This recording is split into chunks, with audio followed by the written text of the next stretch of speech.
This week, a leadership reset at a major global professional services firm has once again reminded us of a simple but uncomfortable truth. Culture failures rarely begin at the bottom, but they certainly accumulate at the top.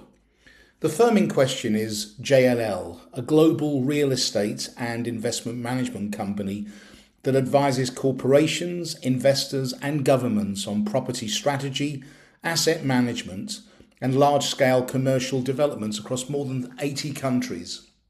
In other words, this is a high-trust, client-facing, relationship-driven business, which makes culture even more critical. Following reports of workplace cultural failings and inappropriate conduct concerns, leadership in the Australian and New Zealand business was replaced after an internal review. Now, on the surface, this looks like a governance action, a personnel decision, a reputational response. But in reality, it is something far, far more significant. It's a tone at the top intervention. Because when organisations change senior leadership after cultural reviews, they're sending a very specific internal signal. Behaviour is no longer secondary to performance. And that signal travels faster than any policy update or training programme ever could. Let's be clear. Most cultural issues do not suddenly emerge. They are tolerated, rationalised, minimised, until they become visible externally. And once culture becomes a reputational issue, the response escalates from HR to governance. From a leadership and management perspective, this is a classic late-stage correction. The review happens, the findings surface, trust is assessed, and leadership change becomes the clearest possible message that standards are shifting. Not through words, but through action. And action is the strongest form of tone setting.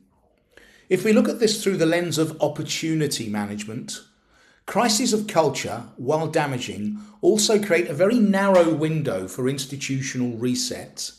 A new leader allows the organisation to redefine behavioural expectations, rebuild internal trust, and reposition externally as accountable and responsive. Handled well, a leadership reset can transform a reputational threat into a credibility opportunity. Handled poorly, it looks cosmetic, and employees can tell the difference immediately. Let's apply our management levers, starting with hiring. Bringing in new leadership is not just succession, it is cultural selection. It raises the question, are we hiring for technical excellence alone, or for values, for judgment, and for behavioural leadership? Obviously, from a tone-setting perspective, replacing senior leadership is the single most loudest cultural signal available. It says, culture is not a slogan, it has consequences. In terms of training, after cultural reviews, organisations often increase behavioural awareness training, but training only works if leadership behaviour aligns with it. Incentives and disincentives is where culture becomes real. If high performers were previously protected despite behavioural concerns, that incentive structure is now being challenged. In terms of performance management, the critical shift is from measuring what was delivered to also measuring how it was delivered. And that is a profound cultural transition. So why does this story resonate globally? Because every high-performance, client-facing organisation faces the same tension.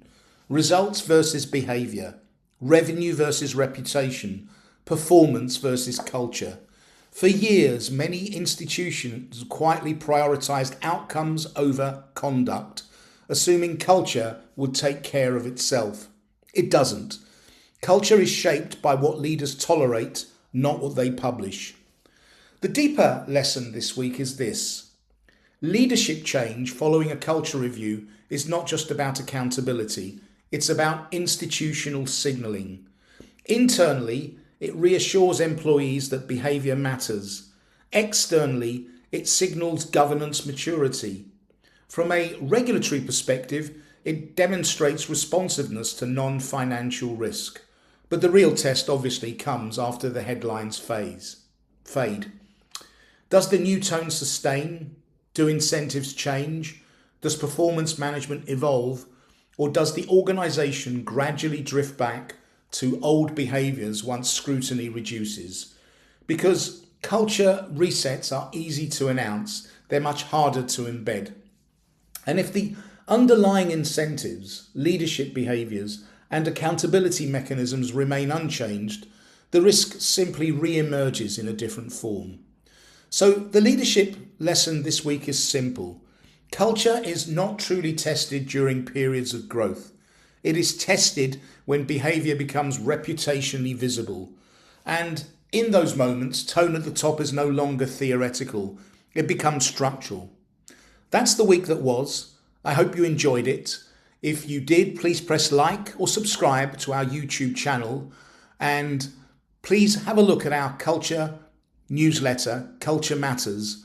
Next week, we're going to have a deeper look at the checklist that a new CEO faces when they're taking over from an old CEO under moments of cultural stress.